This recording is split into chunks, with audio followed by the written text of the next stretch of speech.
축원합니다. 아멘.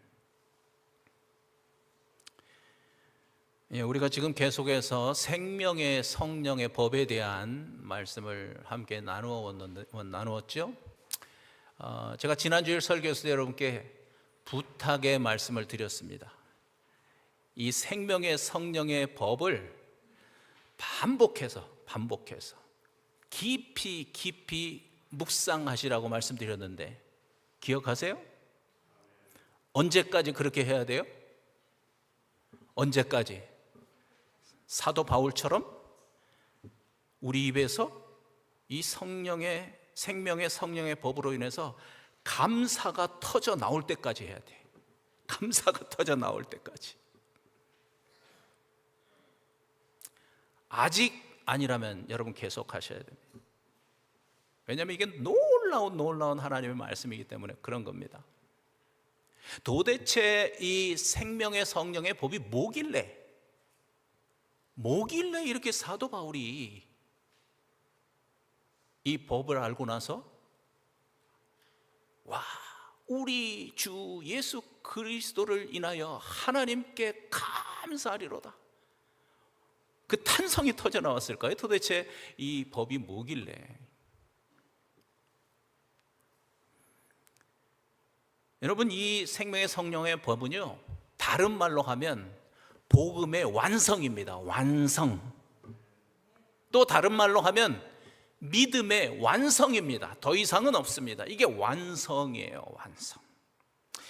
그래서 로마서 8장 3절과 4절 말씀 우리 다시 한번 읽어보시겠습니다. 이게 바로 생명의 성령의 법입니다. 시작.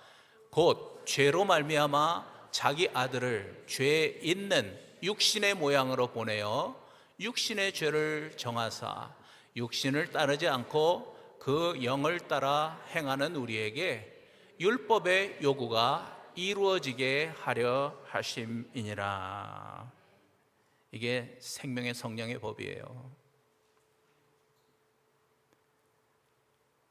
하나님 아버지께서 성자 하나님을 죄가 있는 육신의 모양으로 이 땅에 보내셨습니다. 그리고 그를 우리 죄를 대신해서 십자가 위에서 죽이심으로 인해서 우리를 어떻게 하셨다고 그래요?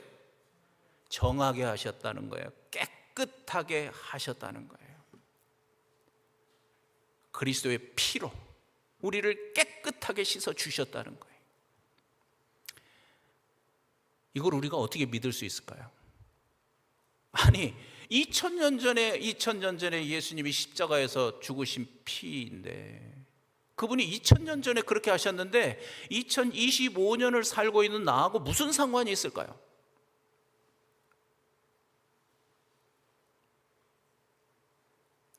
이게 아주 중요한 질문입니다. 중요한 질문이 무조건 믿을 게 아니고. 왜 그렇습니까? 부활을 통해서 십자가를 보라 그랬죠. 부활을 통해서 십자가를 보니까 십자가 위에서 죽으신 그분은 시간과 공간을 초월하는 성자 하나님, 이 땅을 창조하신 창조주 하나님, 전능하신 하나님이라는 것이 증명되었기 때문에 그런 것입니다. 그래서 그분이 흘리신 피는 구약시대의 제사 드릴 때 흘렸던 동물의 피가 아니라 누구의 피? 영원하신 하나님의 피라는 것이 증명된 것입니다. 그래서 우리가 2025년을 살고 있지만 오늘도 지금 바로 이 시간에도 십자가에서 피 흘려 죽으신 그분이 부활을 증거로 나의 주인이라고 믿는 그 사람에게 이 보혈의 능력이 그의 죄를 깨끗하게 씻어주시는 그러한 역사가 일어나는 겁니다. 오늘뿐만 아니라 영원히 주님 오시는 그날까지 그 역사는 계속되는 것입니다.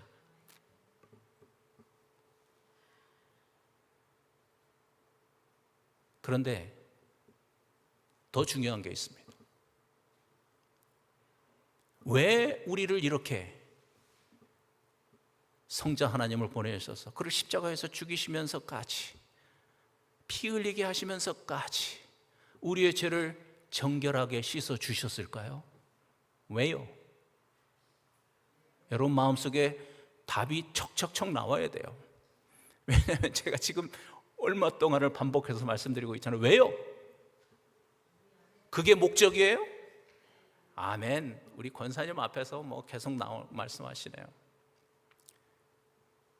우리를 정결하게 하신 목적이 있어요.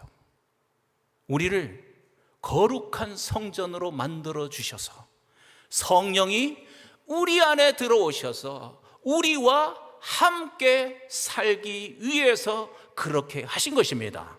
할렐루야, 할렐루야. 이것이 우리를 정결케 하신 목적이에요. 그런데 또 하나 또 심각한 질문이 있어요. 왜 하나님께서는 우리에게 이렇게 성령을 주셔야만 했냐는 거예요.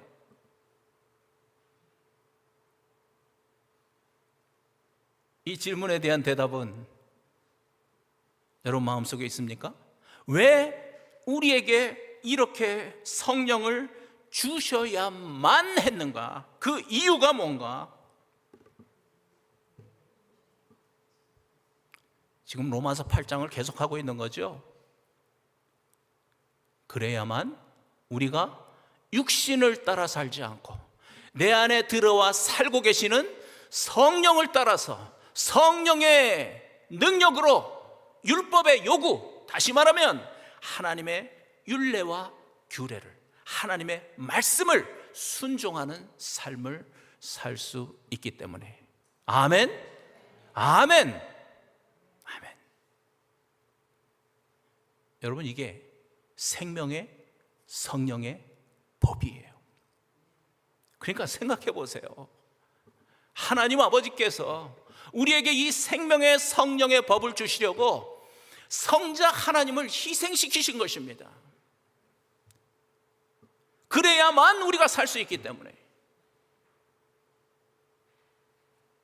지난주 말씀처럼 그래야만 우리가 하나님의 자녀가 될 수 있기 때문에, 뿐만 아니라 하나님의 자녀로서 이 땅을 믿음을 지키며 살아갈 수 있기 때문에 하나님께서 그렇게 하신 것이죠.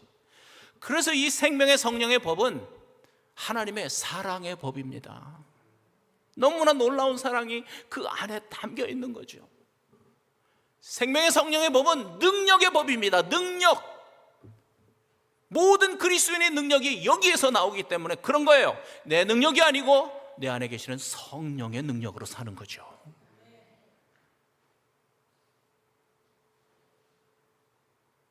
여러분께 다시 한번 말씀드려요. 생명의 성령의 법이 무엇인가? 깊이 깊이 묵상하세요. 반복해서.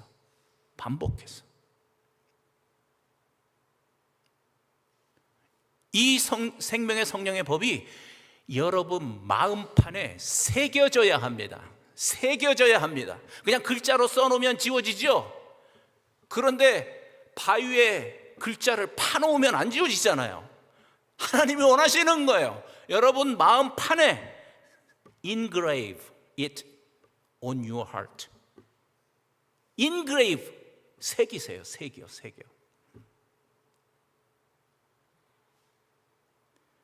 그래서 히브리서 4장 12절 말씀 여러분도 잘 아실 겁니다. 이런 말씀이 있잖아요. 같이 해보실까요? 시작. 하나님의 말씀은 살아있고 활력이 있어 좌우의 날선 어떤 검보다도 예리하여 혼과 영과 및 관절과 골수를 찔러 쪼개기까지 하며 또 마음의 생각과 뜻을 판단하나니. 저는 이 생명의 성령의 법이 여러분의 혼과 영과 및 관절과 골수를 찔러 쪼개기를 간절히 바랍니다. 이거구나.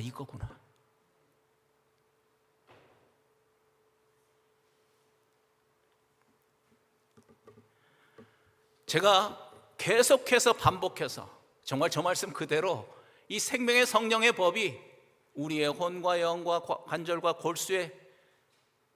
골수를 쪼개고 우리 마음판에 새겨지기를 원하는 이유가 있습니다.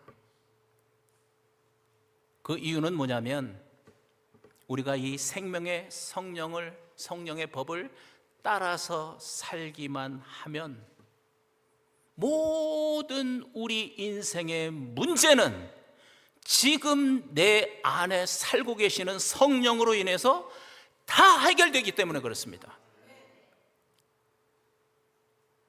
복음이면 잊어버렸어요? 복음이면 다 된다. 과거에 우리가 얼마나 이 또 말씀을 반복해서 했습니까? 복음이면 다 된다, 다 된다.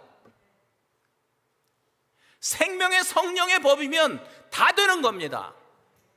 말씀드린 것처럼 내가 하는 게 아니고 내 안에 들어오신 성령께서 하시기 때문에 다 되는 겁니다.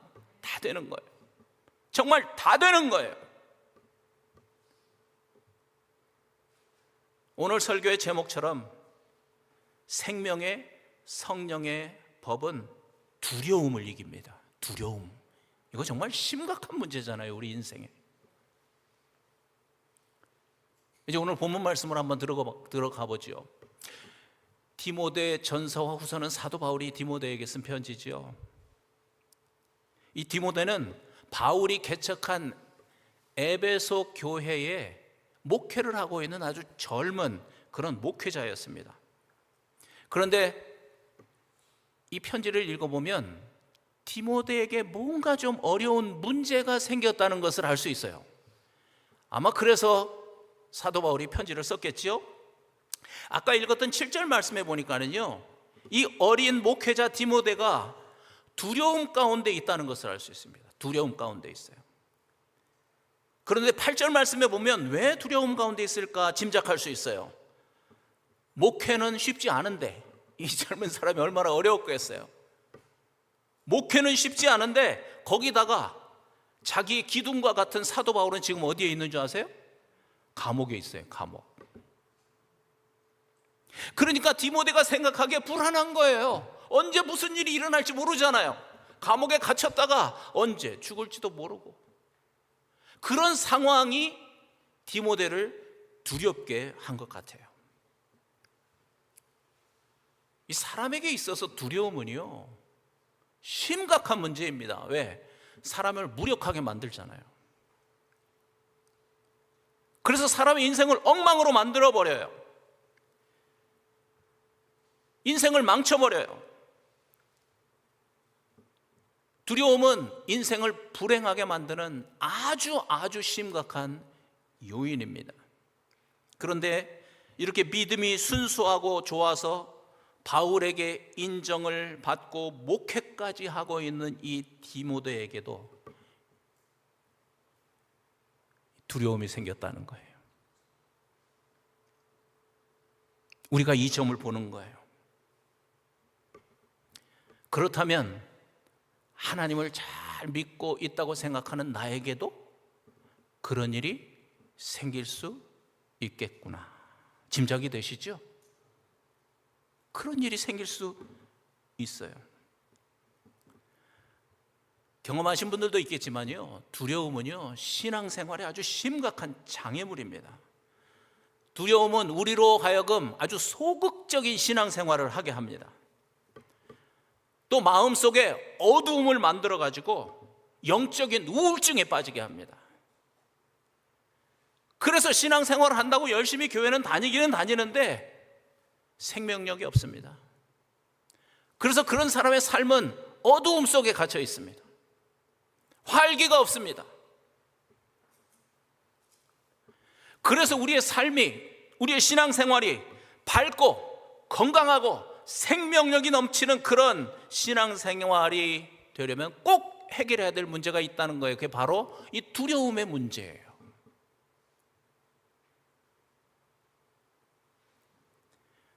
이제 말씀을 살펴보겠습니다. 오늘 말씀 디모데 후서 1장 7절의 앞부분만 제가 잘라서 이렇게 써놨습니다. 한번 읽어보실까요? 시작. 하나님이 우리에게 주신 것은 두려워하는 마음이 아니요. 이 짧은 말에서 우리가 집중해야 될 말이 저 하이라이트가 되어 있는 마음이라는 단어인데요, 왜 한국말 성경이 저기를 마음이라고 번역을 했는지 저도 잘 모르겠어요. 그런데 원어 성경을 보니까 헬라어로는 저 마음이라는 단어가 푸뉴마라고 하는 단어예요. 이 단어의 뜻은 영이라는 뜻이에요. 영. 성령을 말할 때도 저 단어를 쓰고, 사람의 영을 말할 때도 저 단어를 쓰고, 악한 영을 말할 때 저 단어를 써요. 그래서 영어 성경에 보면 대부분이 다 spirit, 영이라고 번역을 했어요. 여러분, 그래서 우리가 먼저 알아야 될 중요한 건 뭐냐면요, 두려움이라는 것은 영적인 차원의 일이라는 거예요. 두려움은요, 영적인 차원의 일이에요. 다시 말하면, 단지 저 사람은 성격이 그래서 그래, 단지 저 사람은 기질이 그래서 그래, 이런 마음의 문제가 아니라는 거예요. 영이에요. 두려움의 영이에요. 사탄이 그 두려움의 영을 사용하는 거예요. 사람을 공격하는 거예요. 이것을 우리가 안다면 또 하나 깨달을 수 있는 게 있어요. 이 두려움은 영이기 때문에 사람의 지성이나 사람의 의지로 싸워서는 절대로 이길 수 없다는 거예요. 영이니까. 그게 정확하게 보이는 거죠. 어떤 사람들은 그걸 이기기 위해서 좋은 책을 독서를 합니다. 뭐 나쁜 일은 아니지만 두려움은 영이기 때문에 그런 걸로 이길 수가 없습니다. 마음 훈련을 하죠. 뭐 긍정의 힘 그러면서 마음 훈련도 합니다. 여러분, 그러나 또 반복해서 말씀드리지만 두려움은 두려움의 영이기 때문에 이러한 마음 훈련을 통해서도 극복할 수 없습니다. 뭐가 필요합니까? 영적인 도움이 필요하다는 거예요. 두려움을 해결하기 위해서는 영적인 도움이 필수적으로 필요한 거예요. 영적인 차원의 일이라는 거예요. 그래서 그런 말 많이 하잖아요. 두려움의 영에 사로잡혔다. 그렇죠? 그 말이 맞는 거예요. 두려움의 영에 사로잡히는 거예요. 중요한 것은 앞에서도 말씀드린 것처럼 하나님을 믿는 사람들조차도 이 두려움의 영의 포로가 되면 아무것도 할 수 없습니다. 믿음의 능력이 발휘되지 않습니다. 하나님의 말씀에 그래서 순종할 수도 없습니다. 두려움의 영에 질질 끌려다니는 그런 시간들을 보낼 수밖에 없는 겁니다.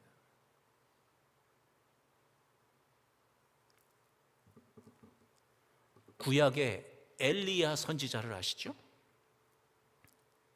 이분이 대단한 분이잖아요. 어떻게 대단한 분이에요? 갈멜산에서 850명의 바알 선지자들을 혼자서 대적해가지고 그들을 이긴 분이에요.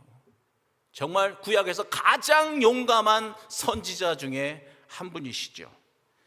그런데 이 엘리야가 한순간 두려움의 영에 사로잡혔습니다. 그래가지고 자기를 핍박하던 그 당시 이세벨을 피해서 광야로 도망을 가죠. 그래가지고 로뎀나무 아래에서 하나님을 원망하면서 뭐라고 기도했냐? 여호와 하나님, 저를 죽여주십시오.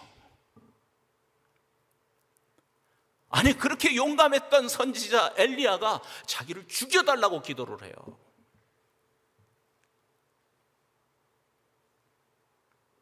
이것을 보면서 두려움의 영에 사로잡히면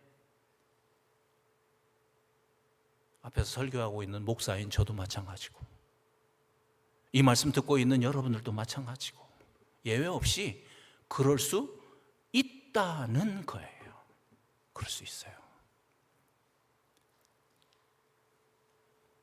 그렇다면 이제 우리가 어떻게 이 두려움의 영으로부터 보호를 받을 수 있을까?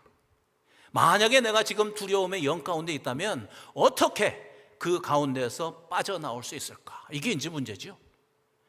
그래서 아까 읽었지만 6절과 7절에 있는 말씀을 우리가 다시 한번 잘 읽어보려고 해요. 이 말씀을 보면 디모데가 왜 두려움에 빠졌는가를 정확하게 알 수 있거든요.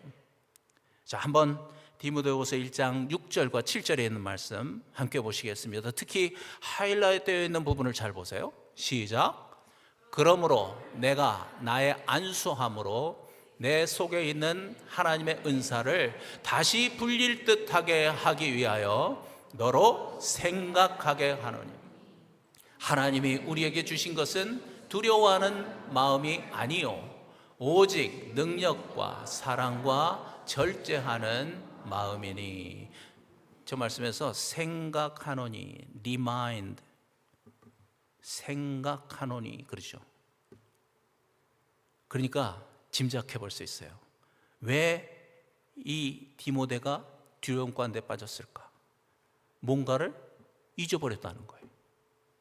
그래서 지금 리마인드 하라고 사도 바울이 얘기하는 거예요. 뭔가를 잊어버렸을까요? 뭘 잊어버렸을까요?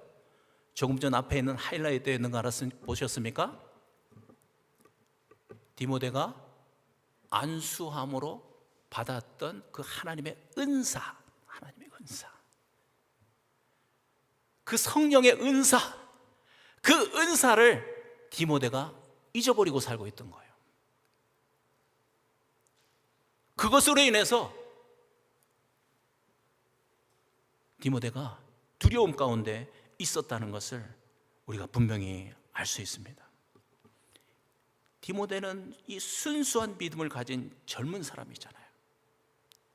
얼마나 생동감 있게 목회를 시작했겠어요. 그런데 이제는 저렇게 두려움 가운데 있는 것입니다. 사도 바울이 아주 정확하게 그 원인을 지금 지적하고 있어요. 그렇다 그러면 그 두려움의 영에서 빠져나올 수 있는 방법도 정확하게 알겠죠. 이유를 아니까 방법도 아는 거죠. 그래서 저렇게 얘기하는 거예요. 뭐라고 얘기했습니까? 내 속에 있는 하나님의 은사, 즉 성령의 은사를 다시 불릴 듯 일어나게 하라, 이렇게 얘기하죠. 다시 말하면 네 안에 지금 성령이 살고 있다는 것을 생각하라는 거예요. 리마인드하라는 거예요. 그것을 다시 생각하면, 그래서 정말 그분이 지금 자신 안에 살고 있다는 것이 다시 확증이 되면 성령의 불이 다시 붙기 시작하는 거죠. 말씀드렸죠? 두려움은 영입니다. 영은 무엇으로 이겨야 합니까? 영으로 이기는 것입니다. 두려움의 영은 사탄의 영이기 때문에 거룩하신 하나님의 영, 성령으로 이길 수밖에 없는 거예요. 그래서 생명의 성령의 법이 두려움을 이긴다고 말씀드리는 거예요. 생명의 성령의 법이 뭐길래요? 아까 말씀드린 것처럼 나는 이미 그리스도의 피로 정결하게 되었고, 그리고 정결해진 내 안에 누가 들어와 살고 계세요? 성령께서 지금 살고 계신다.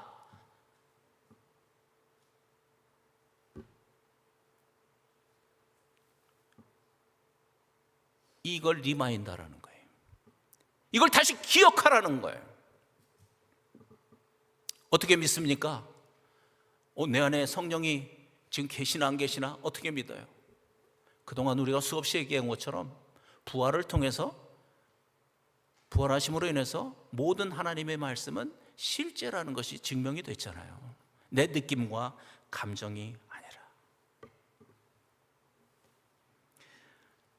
여러분, 다시 한번 생각합시다. 우리가 이 두려움의 영을 이기려면 생각해야 합니다. 생각. 뭘 생각해야 돼요? 내가 어떤 존재인가를 생각해야 돼요. 내가 어떤 존재인가? 나는 성령을 품은 하나님의 자녀로서 지난번 설교를 통해서 말씀드린 것처럼 이제는 예수 그리스도와 함께 상속받은, 무엇을 상속받았어요?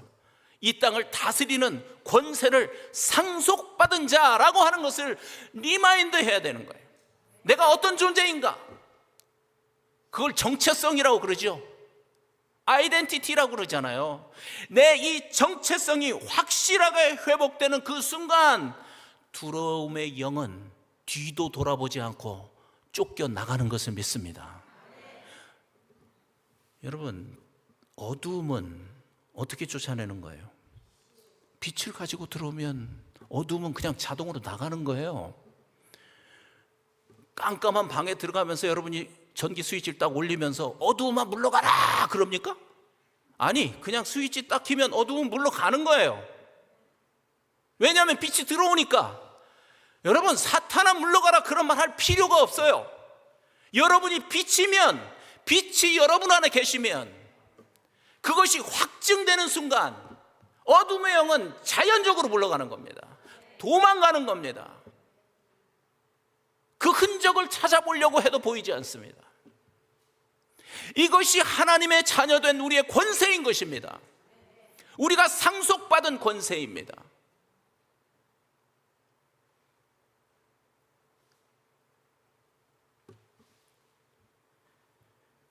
미래에 대한 두려움이 있습니다. 특별히 우리 젊은이들, 내가 공부하고 앞으로 어떻게 될 것인가.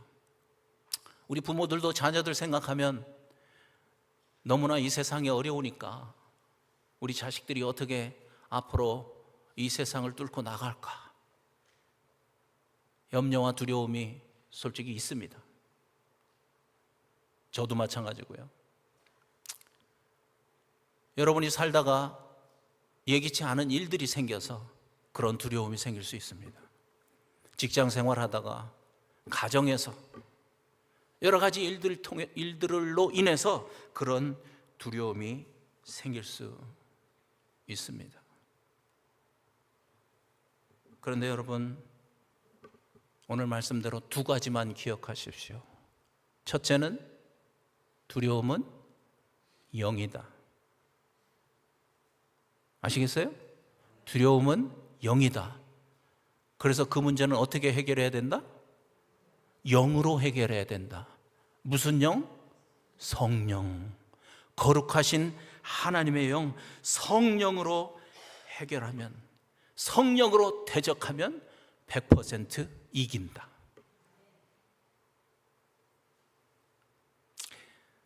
오늘은 특별히 우리가 성찬식 하려고 이렇게 준비해 놨습니다. 여러분, 오늘 이 성찬식은요, 두 가지를, 성찬을 받으시면서 여러분이 두 가지를 하시기를 바랍니다. 첫째는 생각하라. 사도 바울이 얘기한 것처럼 성찬을 받으면서, 잔을 받고 빵을 받으면서 첫째는 생각하십시오. 그리고 확증하는 것입니다. 생명의 성령의 법대로 성령이 우리 안에 지금 들어와 살고 계신다는 것을 생각하십시오. 아시겠죠? 리마인드 하십시오. 기억하십시오. 그리고 난 다음에 그것을 확증하시기를 바랍니다. 그러고 나면 아마 여러분 마음속에 감사가 터질 것입니다. 야, 하나님께서 정말 나에게 이런 은혜를 주셨구나.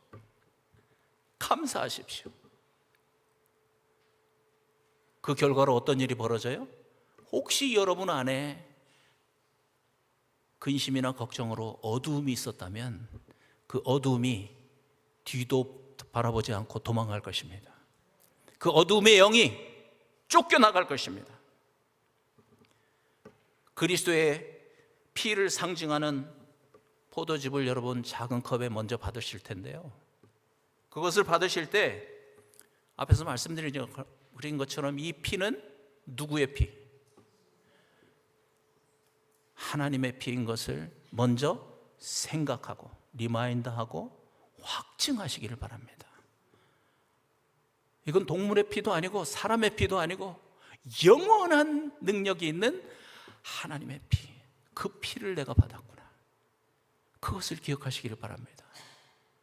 생각하고 확증하시기를 바랍니다. 그리고 그 잔을 여러분의 입에 넣고 그 포도즙이 여러분 몸 안으로 들어갈 때 이 그리스도의 피로 인해서 내가 온전히 정결케 되었구나, 깨끗하게 되었구나, 그것을 리마인드, 생각하십시오. 그리고 확증하십시오. 그리고 감사하시기를 바랍니다. 그리고 난 다음에 빵을 받으실 겁니다. 여러분의 손에 빵이 딱 쥐어졌을 때 생각하십시오. 무엇을? 이 빵은 요한복음에 써 있는 것처럼 생명의 떡이구나, 생명의 빵이구나. 그것을 생각하고 확증하세요. 그리고 그 빵을 여러분이 입에 넣고 여러분 몸 안으로 그 빵에 들어갈 때 또 생각하고 확증할 일이 있습니다. 다른 게 아니라 빵이 내 몸 안에 들어가는 것처럼 약속대로 성령이 내 몸 안에 들어오셨구나. 할렐루야. 이걸 생각하고 확증하는 것입니다. 이게 성찬식의 의미입니다. 그래서 앞에서 말씀드린 것처럼 이 생명의 성령의 법을 생각하고 확증하는 그 순간 여러분의 마음 가운데 있었던 모든 어둠이 물러가는 것을 믿습니다. 성령이 역사하시는 것입니다. 모든 근심과 염려와 그것으로 인한 그 어둠의 영이 떠나가는 그런 성찬식이 될 것을 믿습니다. 그래서 여러분이 성찬식 끝나고 난 다음에 얼굴이 다 변하면 좋겠어요. 할렐루야, 할렐루야. 우리가 성찬식을 2달에 한 번씩 하지만 오늘은 특별히